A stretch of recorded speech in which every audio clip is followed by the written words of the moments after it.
Hey,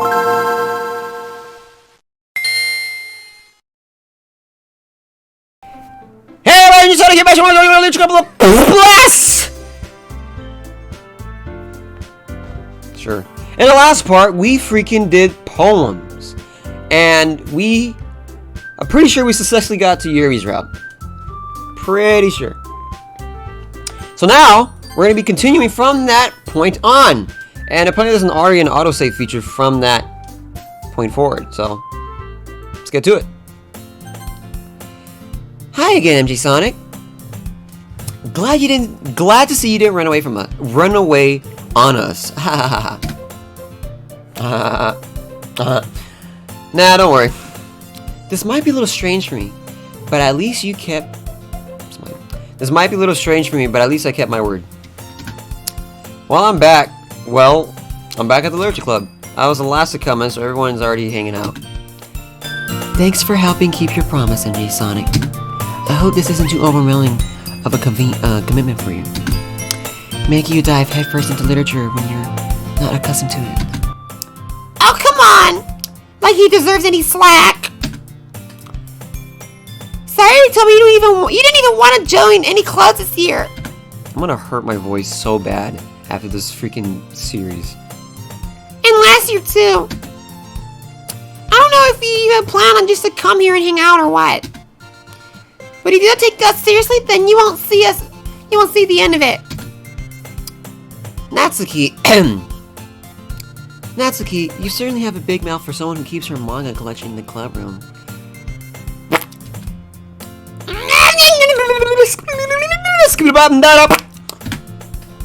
Natsuki finds herself stuck between Monica and manga. Manga is literature! Swiftly defeated, Natsuki plops back in her seat. Feet, nigga? Don't worry, guys. MJ Sonic always gives it his best as long as he's having fun. He helps me with my busy work without even asking. Like cooking, cleaning my room. How dependable. Sorry, that's because your room is messy and it's distracting. And you almost set your house on fire once. Is that so? You two are really good friends, aren't you? I might be a little jealous. How come? You and MJ Sonic can become good friends too. Sayuri. Oh, Sayuri. As usual, Sayuri seems oblivious to the weird situation she just put me into. Oh, Yuri even brought you something today, you know? Wait, Sayuri? Me? Not really. Don't be shy. It's nothing really. What is it? Never mind. Sorry, made it sound like a big deal when it's really not. What do I do? I'm sorry. Yuri, I wasn't thinking. I guess that it means it's up to me to rescue the situation. Hey, don't worry about it. First of all, I wasn't expecting anything in the first place. So any nice gesture from you is a pleasant surprise. It'll make me happy no matter what. Is that so? Yeah, don't make such a big deal of it. If you don't want it to be. Alright. Well, here. Yuri reaches into her bag and pulls out a book. I didn't want you to feel left out, so I picked out a book that I thought you might enjoy. It's a short read, so it should keep your attention, even if you don't usually read. Why am I saying this in my voice? And we could, discuss it if you wanted to. Yes, ma'am. How is this girl accidentally being so cute? She even picked out a book she thinks I'll like, despite me not reading much. Thank you. I'll definitely read this. I enthusiastically take the book. When you can read it at your own pace. I look forward to hearing what you think of it. Now that everyone's settled in, I expected Monica to kick off some scheduled activities for the club. But that doesn't seem the case. Sayuri and Monica are having a cheery conversation in the corner. Yuri's face is already being buried in the book. I can't help but notice her intense expression, like she was waiting for this chance. Meanwhile, Natsuki is rummaging around in the closet. I'm really curious to talk to Yuri a little bit more. At the same time, I would feel bad for distracting her from reading. I catch a glimpse of the cover of her book. It looks like the same book she lent me. More than that, she seems to be on the first few pages. Crap. I think she noticed me looking at her. Ugh. She sneaks another glance at me, and our eyes meet for the split second. But that only makes her hide her face deeper in the book. Sorry. I was just spacing out. I'm under this sensing that made her uncomfortable. Oh, it's fine. I was focused and I probably wouldn't have noticed in the first place. But I'm just rereading a bit of this, so... That's the book you gave me, right? Mm-hmm. I wanted to reread it, some of it. Not for any particular reason. Just curious, how come you have 2 copies of the same book? Well, when I stopped at the bookstore yesterday... that's not what I meant. I mean... I just happened to buy 2 of them. I see. There's something fairly obvious here that Yuri isn't telling me, but I decided to let it go.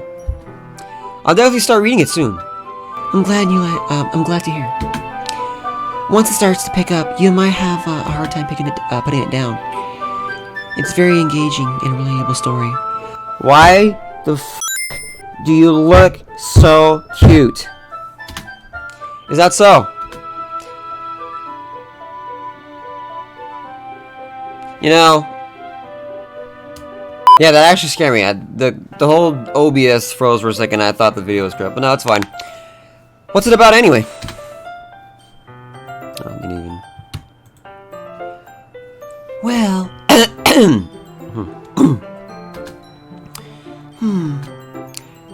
Yuri closes the book and scans her eyes over the back. The book is titled Portrait of Markov. Oh. There's an ambiguous looking eye symbol in the front of the cover. Alright. I just wanted to make sure I don't accidentally give anything away. Basically, it's about this girl in high school who moves with her long-lost younger sister. But as soon as she does, her life gets really strange. She gets targeted by these people who escape from a human experiment prison.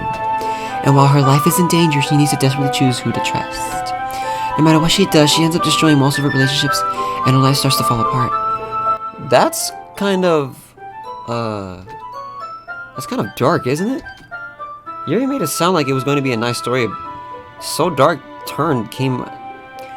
Nice story. So that dark turn came from nowhere. You look cute. Yuri gently giggles all of a sudden. Are you not a fan of that sort of thing, MJ Sonic? No, it's not that. I mean, I could definitely enjoy those kinds of stories, so don't worry. I hope so. Yeah, I totally forgot that Yuri's into these things. She's so shy and reclusive on the outside, but her mind seems so completely different. It's just that those kinds of stories, they challenge you to look at life from a strange, new perspective. When horrible things happen, not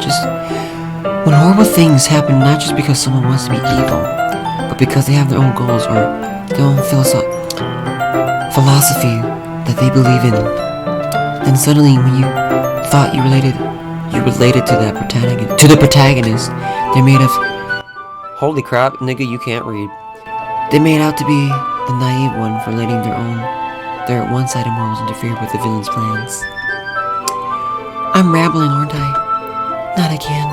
I'm sorry. Hey, don't apologize. I haven't lost interest in anything. Well, I guess it's alright then. But I feel like I should let you know that I have this problem. When I let things like books and writing fill my thoughts, I kind of forget to pay attention to other people. So I'm sorry if I end up saying something strange. And please stop me if I start talking too much. I really don't mind. I really don't think you need to worry. That just means you're passionate about reading. The least I can do is listen. It's a literature club after all. That's true. In fact, I might as well get started reading, right? You don't have to. What are you saying? Just a moment ago, you said you were looking forward to it. Let me just get the book. I quickly retrieved the book that I had put into my bag. Alright, it's fine if I sit here, right? I slip into the seat next to Yuri's. Yeah. Are you sure? You seem a little apprehensive. I'm sorry. It's not that I don't want you to. It's just something I'm not very used to. That is, reading in company with someone. I see. Well, just tell me if I end up distracting you or anything. Alright. I open the book and start the prologue. I soon understand what Yuri means about the reading in company. In company. It's as if I can feel her presence over my shoulders as I read. It's not particularly a bad thing. Maybe a little distracting, but the feeling is somewhat comforting. Yuri is in the corner of my eye. I realize she's not actually looking at her own book. I glance over. It looks like she's reading from my book instead. Sorry. I was just...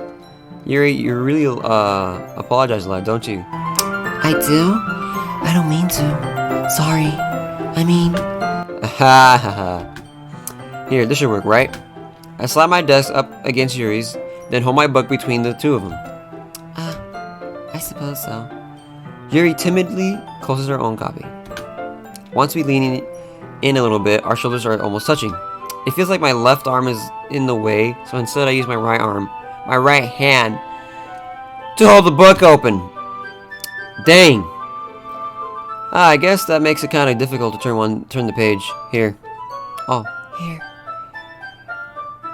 Yuri takes her left arm, holds the left side of the book between her thumb and forefinger. I do the same with my right arm on the right side of the book. That way I turn the page and Yuri slides it under her thumb after it flips to her side. But in holding it like this, we're huddled even closer together than before. It's like actually distracting me. It is as if we can feel the warmth of Yuri's face and she's in the corner of my vision. Are you ready? Eh? Turn the page. Oh, sorry. I think I got a bit distracted for a second. I glance over Yuri's face and our eyes meet. I don't know how I'll be able to keep up with her. That's okay. You're not as used to reading, right? I don't mind being patient if it takes you a bit longer. It's probably the least I can do, since you've been so patient with me.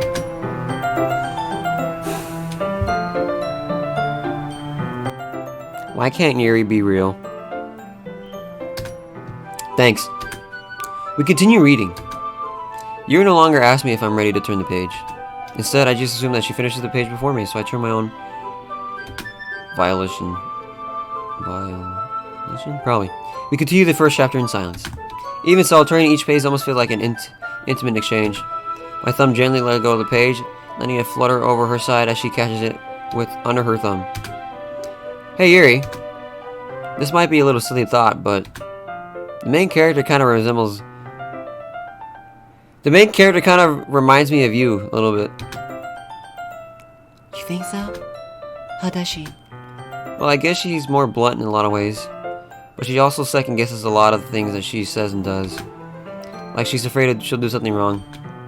It's not like I can see into your head or anything, but they kind of but they're kind of reminiscent of some of your mannerisms. I see. Yuri remains silent for a moment. But MJ Sonic, that's probably a terrible thing to have in common with her. That's so embarrassing that you think that. Wait. I didn't mean it in a bad way or anything.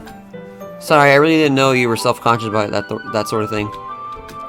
I guess I more meant that it's kind of cute. What are you saying all of a sudden?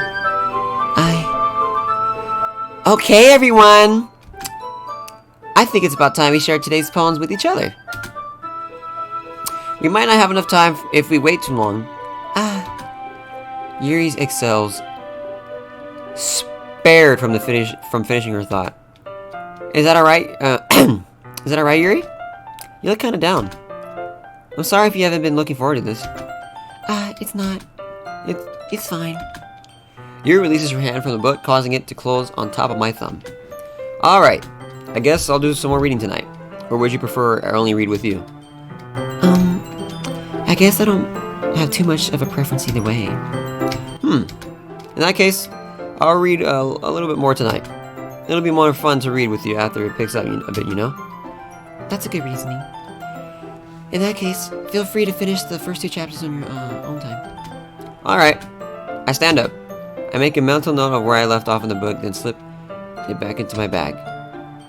By the way, did you remember to write a poem last night? Yeah.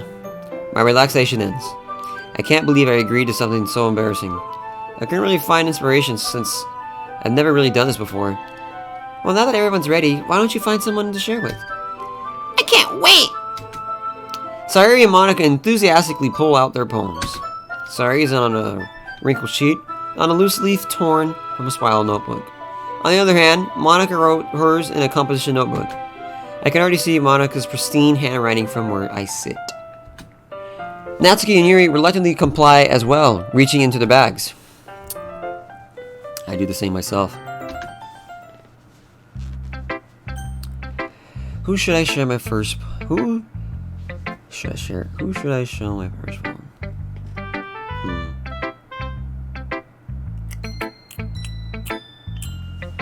We'll go with Yuri.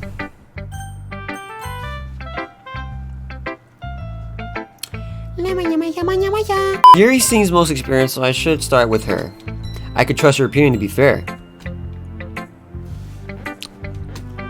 As Yuri reads the poem, I notice her eyes lighten. Exceptional. I don't know why that was funny. What was that? Did I say that out loud? Yuri's first covers her mouth, but then ends up covering her whole face. He's going to hate me. You really didn't do anything wrong, Yuri. I guess you're right. What am I getting so nervous for? Yuri takes a deep breath. So, what kind of writing experience do you have? Your use of imaginary metaphors indicates you've been writing A lot of poetry before. Why am I burping? I haven't even ate anything for the past freaking 4 hours. Really? Really? Wow, that's a huge compliment for coming from you. This is actually my first time, really. Huh? Yuri stares at me blankly, then looks at my poem again. Well, I know that. I just meant, Yuri trails off, unable to find an excuse. She traces off her finger along with the words in the poem, as if breaking it down more thoroughly. Yeah, okay. This is the reason why I was able to tell.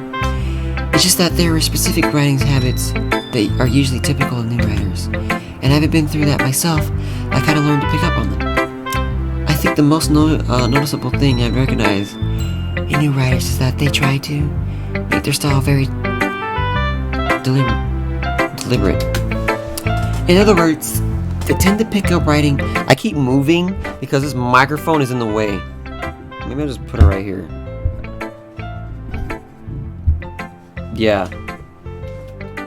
Better. They tend to pick up separate from the topic matter. And they tend to form the two together. The end result is that both style and the expressive are weakened.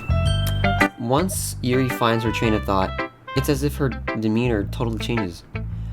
Her stammering is completely gone, and she sounds like an expert. Of course, that's not something you can be blamed for. There are so many different skills and techniques that go into writing even a simple poem. Not just finding and building them, but getting them to work together is probably the most challenging part.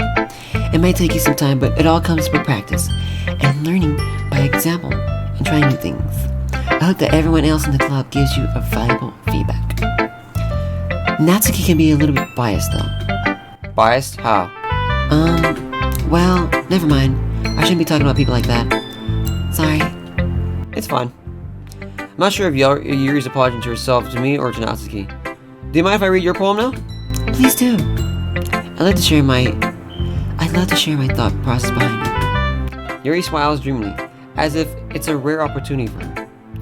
Which in itself is funny. After all, isn't this supposed to be a literature club? Okay, Ghost Under the Light.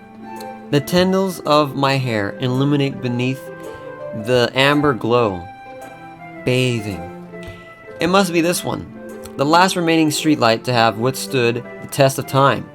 The last yet to be replaced by the sickening blue-green hue of the future. I bathe. Calm.